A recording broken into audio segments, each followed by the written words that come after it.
your life is on the line and you know that you're on an oxygen tank and they're going to put you in your head, see what you do. Because the bottom line is that me, I'm one person. I can never miss. Guy's not being loyal to you. How could you be loyal to him? Yeah, and whether you're your father or not. So, you know, but it's always been hard because it was my father. The word came down, this guy had to go. You know, we didn't know nothing about him until the last minute. And I liked him. I liked Bill. He was a nice guy, but... Welcome to the show.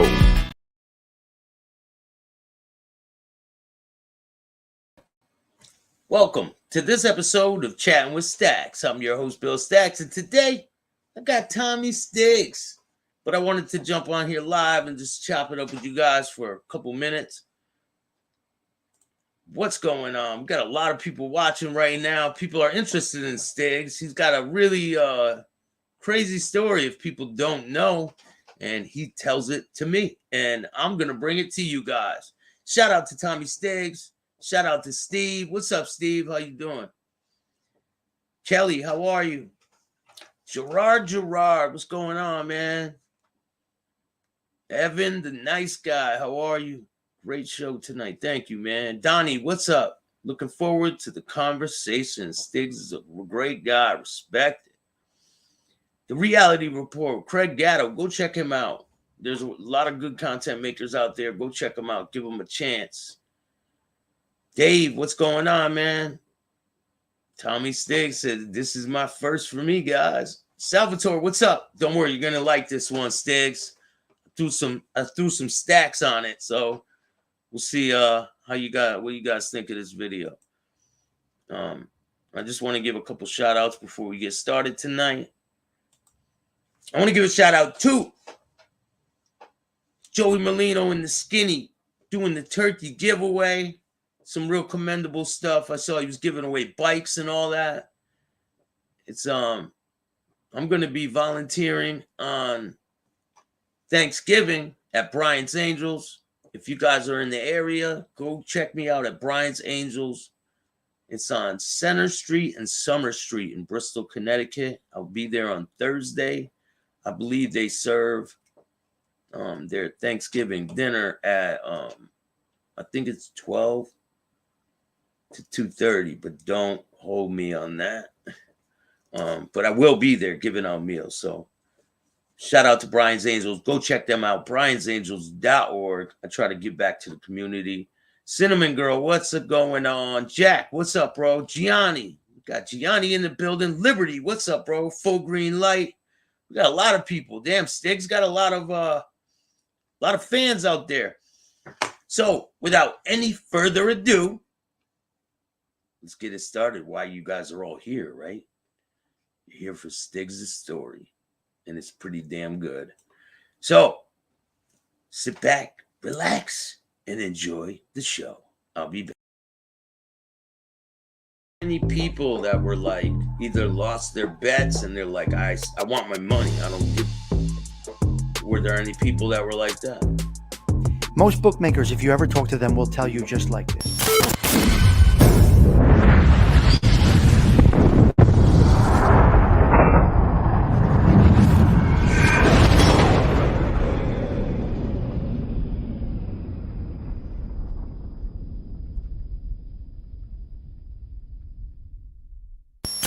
Welcome to this episode of Chatting with Staxx. I'm your host, Bill Staxx, and today I got Tommy Stigs. Hey, Tommy Stigs here, and I'm chatting with Staxx. Yo. What's up, Staxx? Nice to see you here. Nice to be here. What's buddy. good with you, man? How you doing? Thank you Just so busy, much for taking the time. Really appreciate it, man. You're a busy guy. Building these channels, it's not easy. It's work, and I'm out there, so I'm doing these things and having a good time. So I'm doing well. Yeah, it's and you worth are it. too. I'm proud of what I see with you, my man. I just got to tell you that. Thank you, man. I'm trying to persevere, keep moving, and hit the targets. That's the goal, man. Before we get started, make sure you guys hit the like button, subscribe, hit the notification bell, and make sure you go check out Tommy Stigs Social Club. The link will be in the description of this video. So, all right, you want to tell the people where you were born and raised? And born in Newark, New Jersey, raised in Belleville, New Jersey. It was a hotbed of organized crime back in the day, and it's about 17 minutes from Manhattan, Mulberry Street. So I'm right in that whole that whole mix, that North Jersey area. People grew up love in this question when I ask. So when did you figure out that it was something different going on when you were young? When was the turning point when you're like, maybe this is organized crime? Yeah. We didn't think anything was different. You don't know it. When you grow up in a certain environment, you don't know it. You don't know anything different. It just comes natural to you, comes normal to you, everyday life. So what we grew up around was just normal stuff. Didn't know that until later on in life, almost adulthood. What was some of the first things you kind of noticed in the neighborhood that were going on that leads you to believe that it was run by organized crime? Later on in years, you see this one got arrested. This one's father's working on the railroad. This one's, just things like that. And you started to realize a little bit, just guys not being around, friends' fathers being away, newspapers when you're able to see them, things like that. Started to realize. Were there bodies popping up in the neighborhood and things like that? Not directly in our neighborhood, but in the area. That was still a time when they were doing it the old-fashioned way, taking people out. So yeah, we heard of stories and all, but not like right at the foot of our block, so to speak. We wouldn't see a body laying there. None of that. No. Yeah, so I was checking out your the show you were doing, and you were talking about the guy that Larry Rollo's talking about, Cabert. Yeah, Bobby Cabert. Yeah. How was he, man? Did you have dealings with Cabert?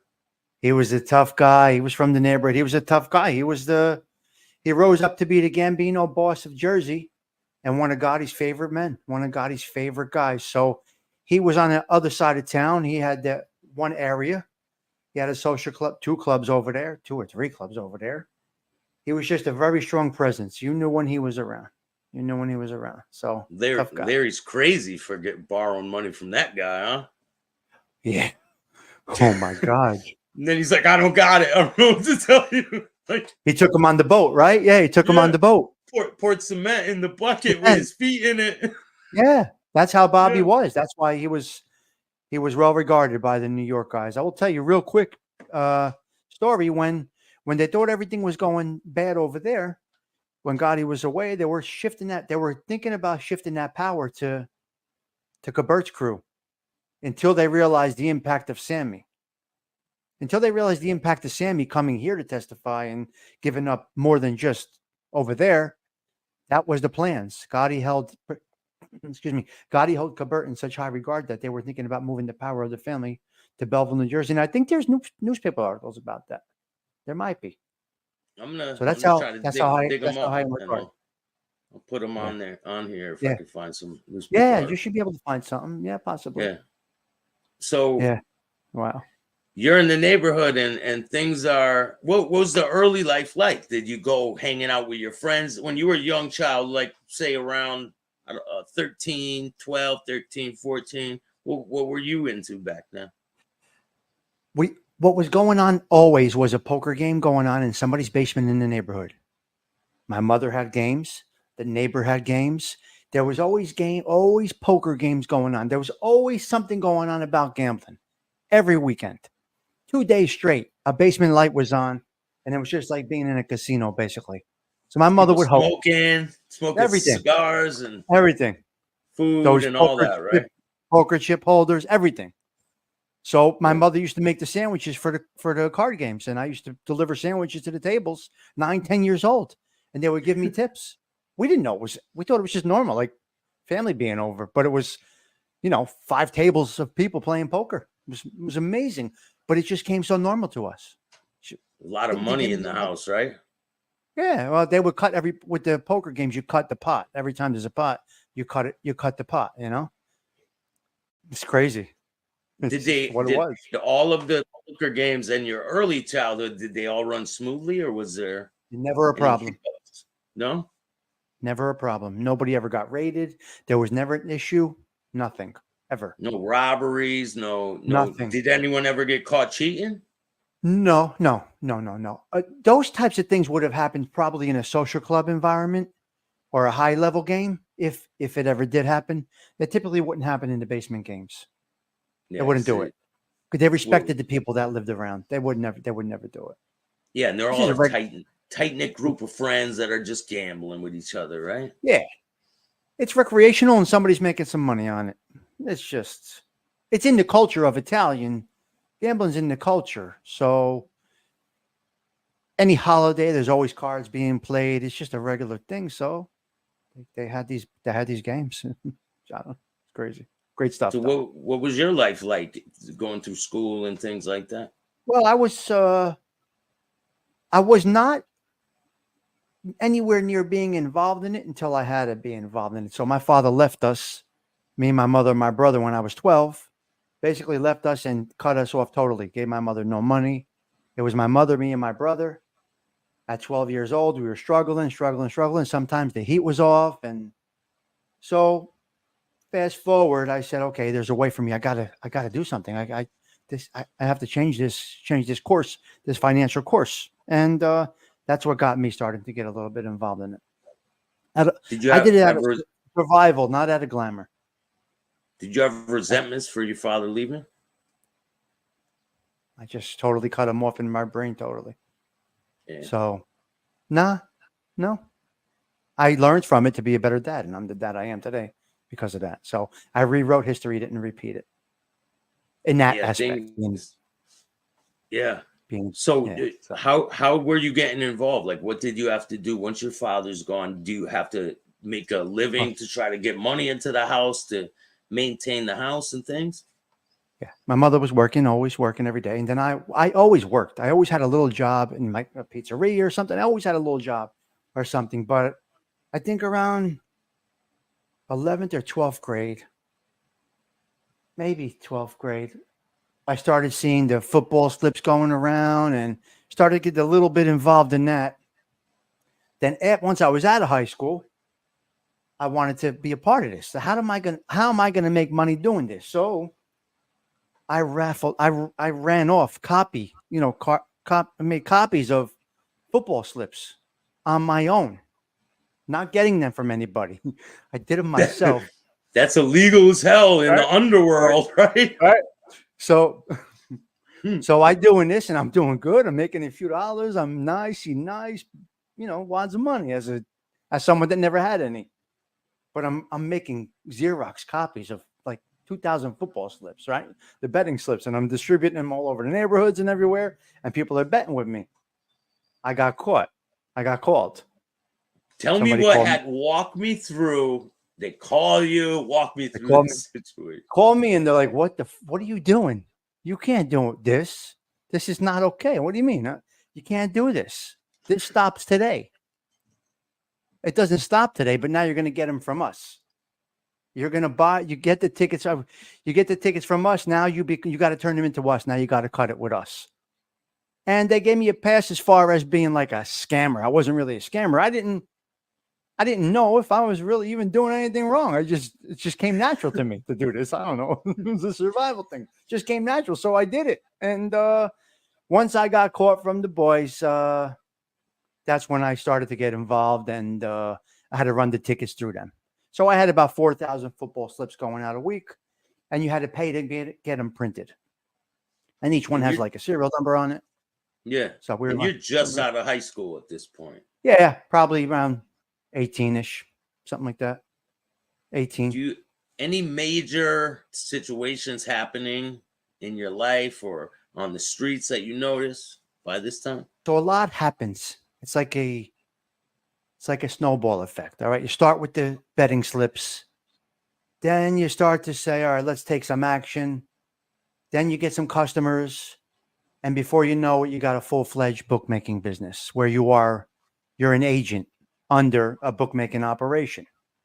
Now, just let me add, I'm convicted of this. There's no issues here. I'm not going to mention names or anything like that. Not an informant, never went bad. I went away for this stuff. So it's not, I'm just we're having general conversation about how this all happens, right? So it rolls into being a bookmaker. So you end up getting customers, clients, whatever you want to call them, and you get a cut of what they lose. And it just rolls and rolls and rolls, and that's how you get started in it.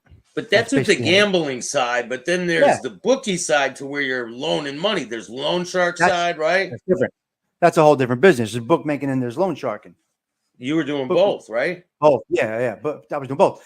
Later on, I was doing both. Not not right off the not right out the gun, but right out of the gate. That comes in time. You learn all these things and how everything works. You see other guys doing it. You're in a social club. You're watching how they do it, and then you end up getting involved in it. Typically, you would borrow money.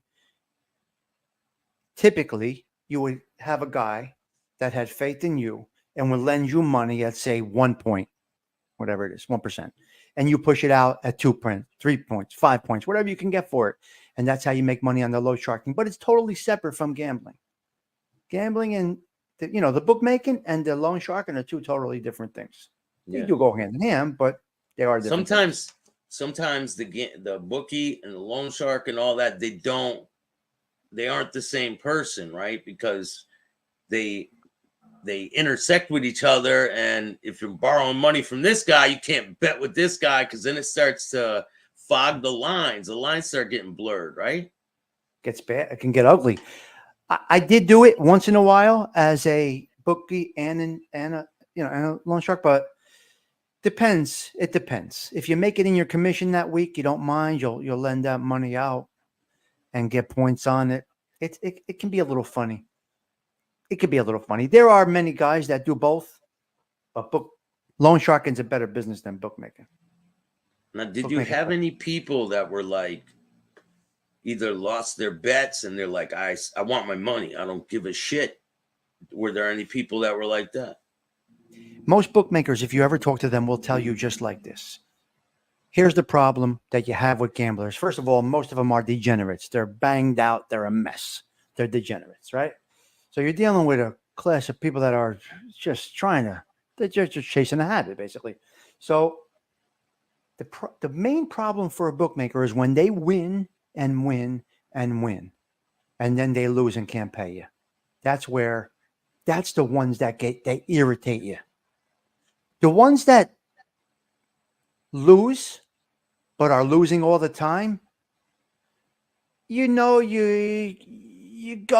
want your money, you put the pressure, that's where you got to get the money, but you have a little more respect for somebody that comes to you and says, I'm banged out, I'm bad. Can we put this on a payment plan without going to the Shylock, without going to so you might work with somebody in that respect that, not everybody. Some guys are animals and they'll just crack your fucking head open. Then other guys are more diplomatic and they'd rather work with you because they don't want to lose your business down. You make these decisions. But when they win, and then they lose and can't come up with it, that's when a bookmaker gets irate. That's when it gets ugly. It could get ugly. So now, have you ever been in a situation where you have to have a sit down over any of this kind of stuff? And can you walk me through a sit down? Yeah. For the people that don't know. It happens all the time. People don't realize this stuff happens all the time. Now, a lot of times you're not in there. As an associate, you might not be in there. You're typically not in there. Somebody's representing you. Depending on how big it is, if it's 5,000, the chances are you're not going to have a sit down. But when you get into like 20,000, 15,000, what's going to happen is the guy that lost to you is going to say, okay, my cousin, my uncle's connected to such and such. Now you got to reach out to this one, that one, and the other one. And they sit down and they're like, Stigs, can you give you 100 a week? Can I give you 50 a week? Can I give you, and they do it like that. So it's sometimes it's quick, cut and dry, and you're out. I've been in situations where I got called in about somebody owing. Can we have a chat about this? A little sit down about this? And what I typically would do is let them talk it all out. Let them do all the talking and just absorb. You don't want to let them really know what you're thinking. I think that's a good way to do it. That's a good way to do everything in life. Listen first. Absorb it all first. And then you could talk. Because you could feel that vibe. And this is with any aspect of life. You could feel the vibe of somebody by just letting them talk a little longer. And then you say, tell me a little more. Tell me a little, and then you get the vibe. Then you know where they're at. You can read people, especially in that life. You can read people. So typically it ends diplomatic unless you're a douchebag and you are taking advantage of the people that are, that you're gambling with. And have you seen that? People that were taking advantage. Nah, not really. I never had I never had to get into it that deep. Never really had to get into it that deep. I had Was good there customers. I typically had good customers that were pretty solid. so like around the neighborhood when you're growing up? Is there the loudmouth of the bunch? You know how there's always a loudmouth in the bunch. That's a real loud, boisterous person that knows everything. You know those types, right? Yeah, a jibber jabber. Those are the people that when they go bad down the line, you say, I knew that when we were 10. Yes, there's a lot Yeah. of those guys. There's loudmouths. There's hyper guys. There's guys that fly off the handle. There's guys that are reserved, that are more capable than the guy that flies off the hook. There's all different personalities. So New Jersey is similar to New York, right? In aspects to the mob. Yeah, Jersey. Yeah, Jersey. Yeah, not it's a little different. Obviously, there's 5 boroughs out there. How many families are in? 3 of the 5 were very strong in this area, North Jersey. Gambinos were strong, Lucchese strong, Genovese strong. Bananos and Columbos, not so much. A few here and there, but it was basically the most prominent, dominant would probably be the Genovese. They're everywhere. They were everywhere. They were everywhere. And Gambino and Lucchese, the 3 strongest over here. Some heavy hitters over. Gambinos are the strongest in Connecticut and Massachusetts. Right. They run the show over this way, man. Big stuff, man. Big. Yeah. Garbage hauling and all that. Yeah. Everything. I don't know about now. Listen, I'd be lying if I said I knew anything about now. I don't even jaywalk today. You know what I mean? So there will always be a mob, regardless whether, there will always be a mafia. There will always be members, just like there will always be gang members. It will continue to happen. They'll try to evolve with the time. They're never going to eradicate the whole thing and it be gone, People have vices. There's somebody to serve that vice. And if there's money to be made, it's going to be. But today, can you imagine with all this cameras and surveillance and everything? I can't operate. Can't imagine.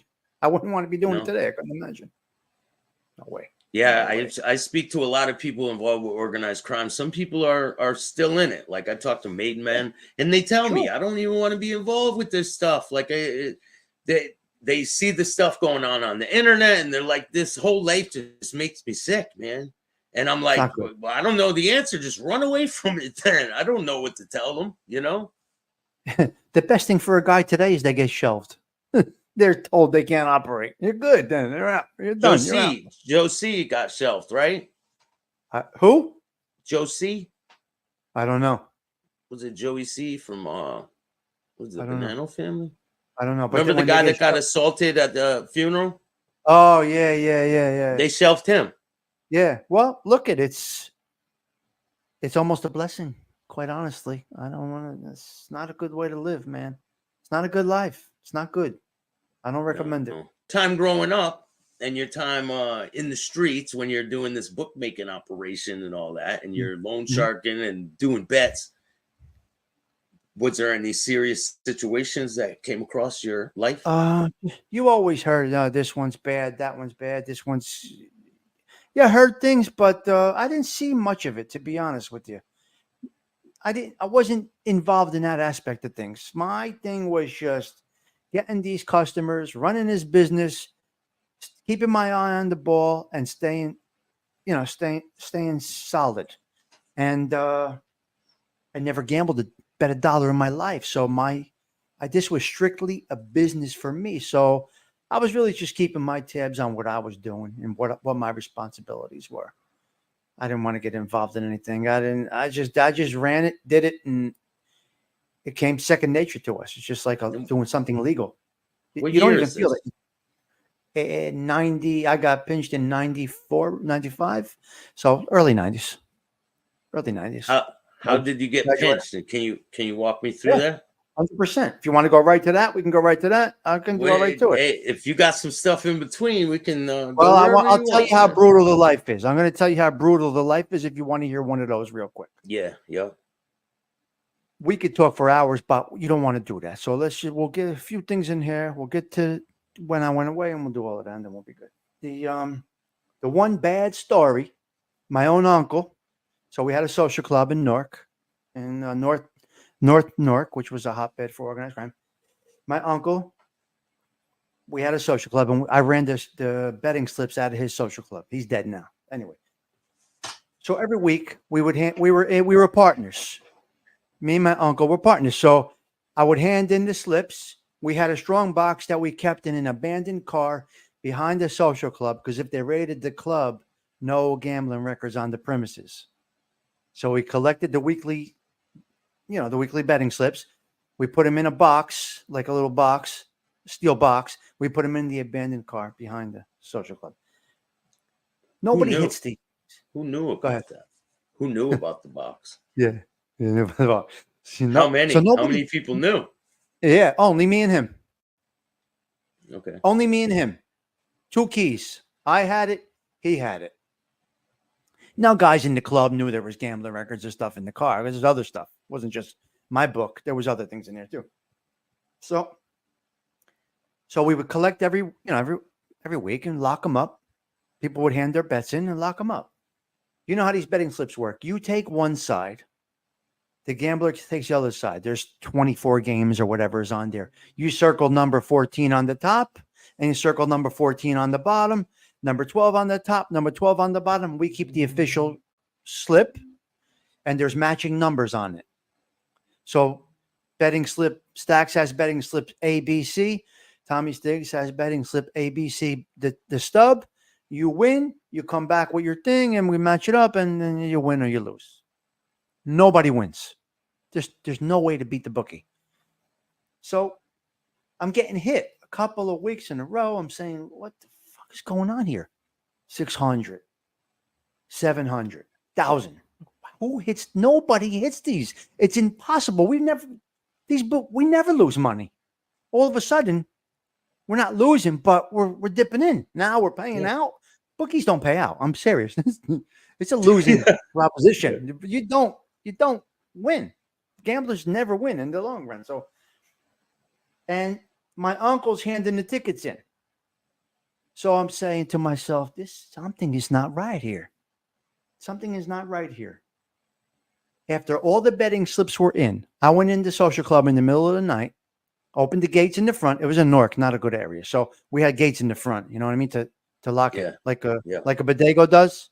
Yeah. They come down over the door. Right. Yeah. We had the gates. So we had the gates. We had the key to the gates, key to the door, and key to the car, and the strong box. So think about this. I was going in there like a janitor with all these keys, right? 2 o'clock in the morning. So I go in there. I mark every ticket, 4,000 tickets. I marked every ticket with a marker. Monday morning comes around. It's time to pay the winners. Go. We all settle up on Monday. So we're flipping them over one at a time. He brings 2 winning slips. He brings in 2 winning slips. I said, all right, let's see what's going on here. Let's get the strong box. We open up. I start flipping them over. He's like, what are you doing? I said, something isn't right here. What do you mean? What's wrong? I said, something's not right. Let's go through this. And there was other people watching. Other guys were watching. And he says, he started to get, he was a hyper guy. He was a leg breaker. He was a leg breaker. So he starts to go. My cousin's next to me. Everybody's watching. I said, if I'm going to find one that's not marked. If I find one that's not marked, let's see what's going. Let's just keep on going. I keep on going and I find them. And I literally thought he was going to put a bullet in my head right there, right in the social club.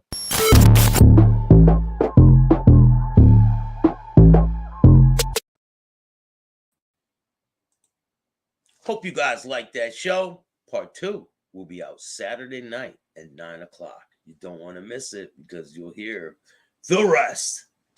So how you guys like that one? Shout out to everyone that's watching tonight. Really appreciate you guys. Shout out to Tommy Stigs for coming on the show. I really appreciate it. We had a good time. Great show. Reality Report. What's up, man? Carmella. Wow.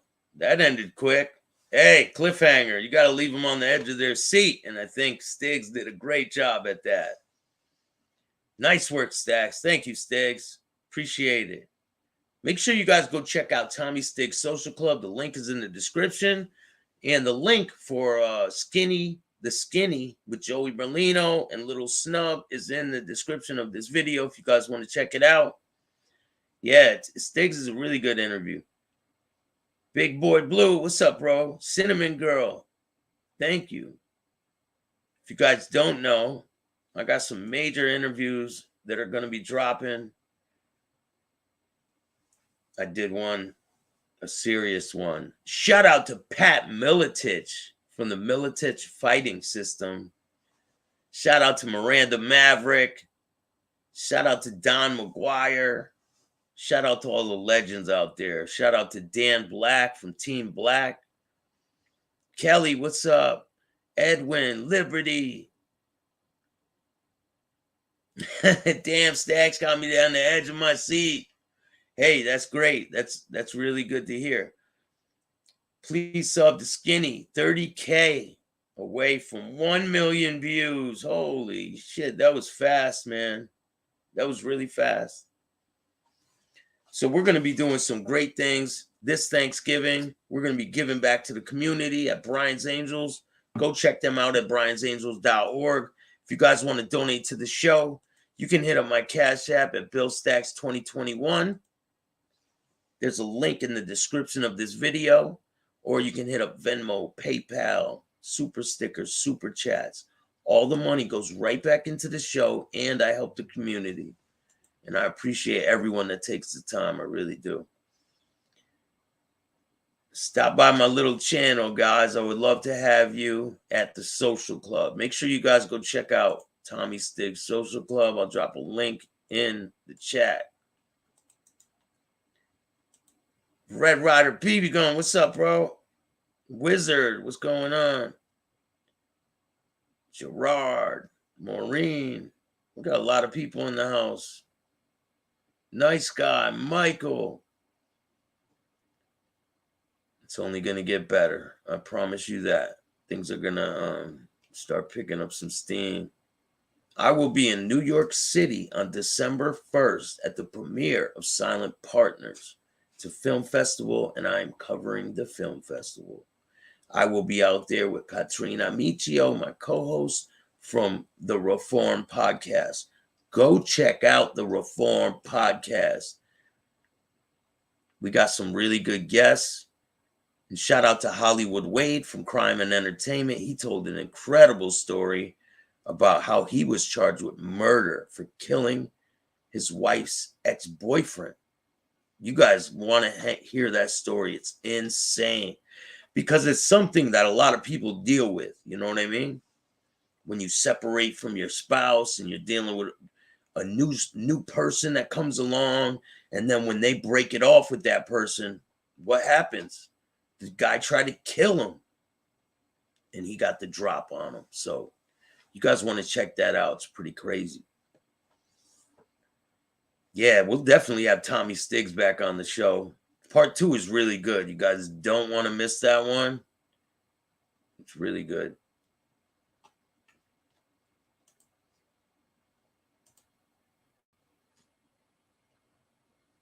Here, I'll drop a link for the Reformed Podcast too, so you guys can check that out.